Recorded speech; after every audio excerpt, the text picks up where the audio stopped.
Welcome to the Literally First Class podcast, where I will teach you how to overcome anxiety and achieve somatic success. I'm your host, Keri Ford. I'm a somatic success and holistic life coach here to bring humor, insight, and wisdom to the modern day woman that wants to feel alive in her daily life. You ready? Come on, I saved you a seat in first class.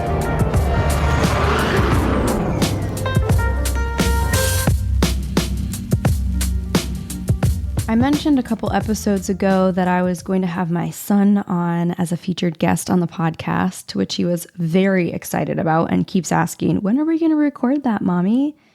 But it's going to have to wait, only because they're back in school, which means they're back in soccer and dance class and all the things that come with that. And so for scheduling purposes, we're just going to have to carve out some time that makes sense where he and I can fully drop in and be present and have fun recording that podcast episode. But also it has to wait because at the time of recording this, it's a week out from my next retreat, Made for More, which is going to be hosted here in Atlanta at this retreat space called Serenbe.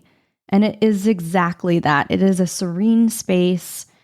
People like Elizabeth Gilbert and Dr. Joe Dispenza have facilitated and been speakers at events in this same space. And it's over 200 acres of sustainable farming, which I love. And it has this very relaxed luxury vibe. There's this cute little downtown with shops that you can get candles and clothing and bottles of wine and really fun things. And then there's the community, which has these Airbnb places nestled in with full-time residents. People drive golf carts down the dirt roads that are driving past little lakes and farms and horses. So it's going to be lovely. We're going to have full access to the property and amenities, such as all of the pools and the hot tub. And we've got a really fun agenda planned. Sound baths and early morning sunrise hikes and meditations so that we can get back into our body and really listen to ourselves. So I'm excited for that. And when I come back, I'll probably do an episode on a recap from that because every single retreat, it is always wildly different from the previous. It's a different, this is the same location I've done before, but it's always like, different things come up. There's different women. There are real life things happening in real time. And it's part of the beautiful and organic process. I mean, I can curate the hell out of my syntax and have a beautiful agenda in mind. And, we're very divinely guided in what is supposed to come up. So Jake is going to be there, and I have such an incredible group of women going. So I'm super excited about that. But if you've missed my retreats and you keep saying, one day I want to go, I don't have a future retreat that I'm hosting on the books that I'm planning. But I was recently booked to be a co-facilitator and a co-leader on retreats run by Soul Prism. And these are run by two women named Leanne and Genevieve, and they just brought me in to the mix. These are their retreats, and I'm going to be a guest expert at the retreat, and we're going to Mexico. The dates are November 11th through the 15th. We will drop the link in the show notes for the retreat, and you can reach out to Leanne or Genevieve if you're interested in going. It's going to be beautiful. I looked at all of the pictures of the retreat space. I did a lot of research before I said yes. It is gorgeous. It's on the beach and it's a very private eco-luxury resort. And we're going to do some really epic shit. So if you are a woman that is looking to level up in all things spirituality and feminine, ascension, this is going to be the retreat for you. So we'll put that in the show notes. What else do we have coming up? That's it for right now. I have one other announcement. I don't think I can announce quite yet, so stay tuned for future podcasts when I can. Another event that's happening in September, which I'm really excited about. But yeah, I mean, life is settling back into our normal structure and normal cadence with the kids back in school. Thank goodness. As much as I love when they're home for summer, it adds a different, level of chaos for sure. I've got these glass window French doors in my office, And so oftentimes I would either go to record something or I'd be on a client call and one of them has written a Sharpie note that they're holding up to the window, like, Mom, can I have a yogurt? Mom, can I go over to so-and-so's house? And at one point I looked out there and two of the neighbors' kids were wandering around in my house without my kids in the house. And I said, hey guys, where are Peyton and Ty? And they're like, oh, they're outside. And I'm like, okay, you guys can't be wandering around Miss Keri and Mr. Jake's house on your own. We've got to all go outside. So, and all the neighbors, everybody's super, super supportive of each other. Hey, I've got to run an errand. Can you watch my kids? Or, hey, I'm going to go run out. Do you mind if they pop over? So it's a really beautiful community, but it makes it really hard to get focused work done. I felt like I couldn't even complete a thought in my brain without someone asking where I was or finding me, in the bathroom. They always find you. In fact, there was this one video I saw a couple years ago, and I think it was a mom hiding in the pantry closet, eating a licorice in the dark. And underneath the door, there's a crack of light and just a little hand, finding her, mommy, mommy. And one day I try and remind myself that I won't be hearing someone call my name and someone won't need me in the middle of the night. And it will be the last time that they run up to me excited to kiss me in front of their friends. And so knowing that I never know when the last time is has me just settle into the present moment with a little bit more ease. I still have my moments of impatience for sure. And there's just different pressures to being a mom and running your own business. But when I remind myself from that space, it makes it a lot easier to create grace. And as one of my mentors says, and I think this might be from a book, but she always says, connection over correction. So I remember that too, especially when they come home from school and I'm still in the middle of my workday or I'm in the middle of a thought or doing something. Nothing else matters except to connect with them in that moment, let them know that I see them, that I hear them, that they matter, and that this all can wait. In fact, I took half of July off, nearly half of July off. We were traveling a lot to go see family, which, by the way, I have a new thing that is coming, completely new, that was born from this experience. 2 weeks away with family will certainly remind you of all the places you have yet to do work on yourself for sure. But from it was born a really brilliant idea that I'm so excited to manifest and create. But, it was really beautiful to also take off nearly half of July and have that be, I think it was our highest cash collected month, which was incredible. So I'm like, yeah, I'm all about that evidence. That sounds great to me. Yeah, I forget what I was going with this, but basically that nothing matters more than being present with them and that connection. The work will be there, but I also understand more than ever that female leaders just face different pressures and different responsibilities. And heavy is the head that wears the crown. Truly. And that is something that not everybody gets, especially if you're the female breadwinner. Many of my clients are. Their income far succeeds their husband's income if they even work, if the husband even works, if their partner even works.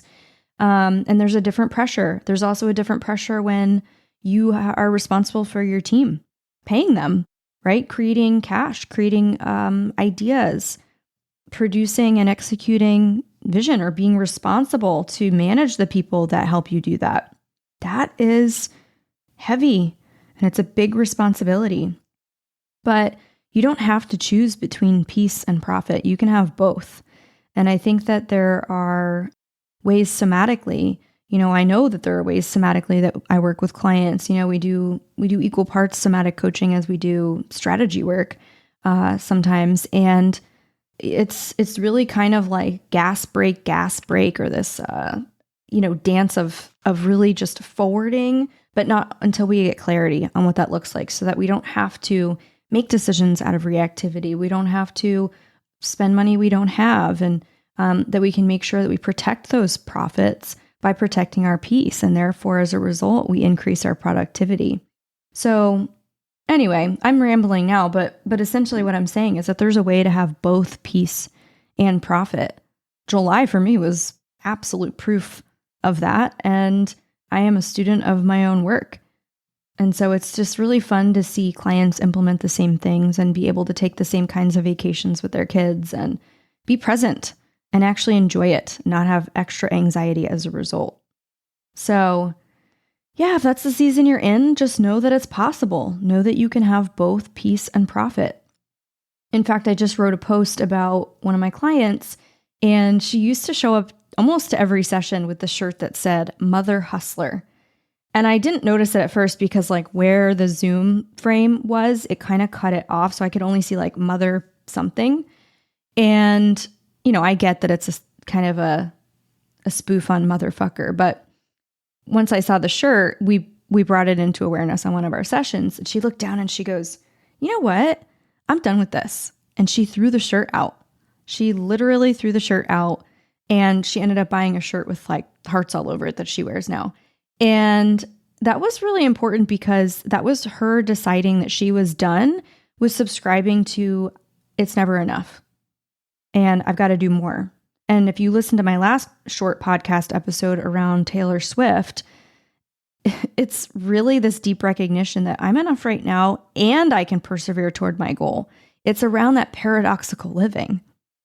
And so anyway, she threw out the shirt, she bought hearts, and in between, what happened was she got really clear on the vision that she connected to, which is here's what I actually want my day in my life to look like.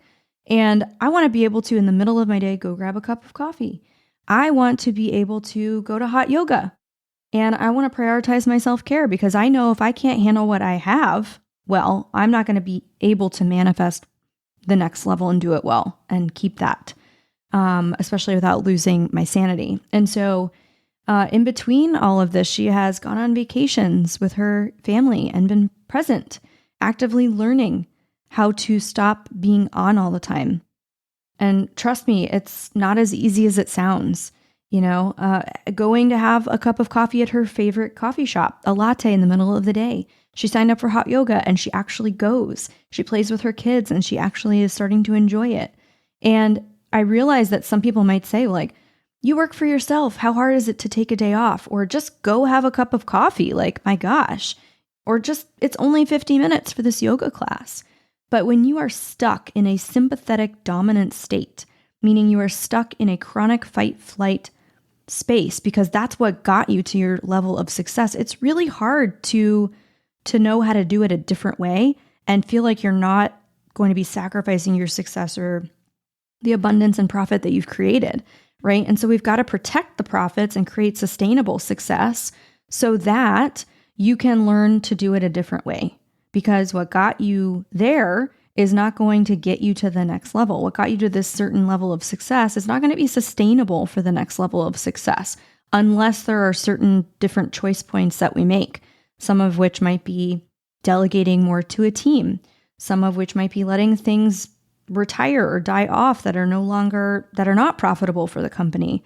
In fact, it's just a bunch of busy work. So there's that. But then there's also working with the body to get clear on who's running the show. And by that, I mean, is it anxiety? And how do I know that it's anxiety? And I know it's anxiety by how anxiety feels in my body and how that shows up so that I know when I'm coming from that space. And we create different resource points. And then on the other side of that, we create new resource points for peace and calm, which to a nervous system that knows busyness and productivity and staying on all the time, go, go, go mode, they don't know peace. They don't know calm. And so we create more space to connect to that. So that becomes familiar too, while also maintaining the profits and protecting the profits that we have in the business, which is so important. You can't just decide to burn it all down. I mean, you could if you really wanted to, but there are obviously very real things that have to happen, which is these women, they have multiple houses often. They have a certain quality of life, certain financial commitments that they've made, team members that they need to pay, their salary that they're used to, but also is required to pay their mortgage, to pay for their cars, all of these things that are actual real life things that they face. So it's important to protect the profit, unless you desire to just sell all your cars and houses and all those things. And usually they don't. Usually they're just looking for a new way to do the thing that they have been doing, but feel different about it. To maybe take Fridays off, to have those vacations, to be present with their kids, and then to protect their profit at all costs, to create a sustainable way to maintain and then elevate their success. And so all of that to say, that's possible. And that's what we do together. So I'm excited to dive more into this at the retreat with the women that are coming. I can't wait to share the recap with you. I can't wait to share even more announcements and other things that are coming into my world, our world, as a result of you being here. And if you like this episode, if you're finding value from, this information and these shares, make sure you subscribe, share this podcast with somebody else that you know could get value. The best way to pay it forward is to share this with somebody else. So I'm so grateful you're here, and I'll see you on the next episode. Keep it first class. I hope you enjoyed your flight, and I'll see you on board again soon. Seriously though, thanks for listening. If you're ready to take this work deeper and upgrade your mind, I want to invite you to join us inside my Millionaire Mindset program. This is where you'll start using my guided meditations to help you overcome anxiety and experience even more abundance. When you join, you'll have access to my entire audio library. Head over to elevatewithkeri.com and we'll see you inside.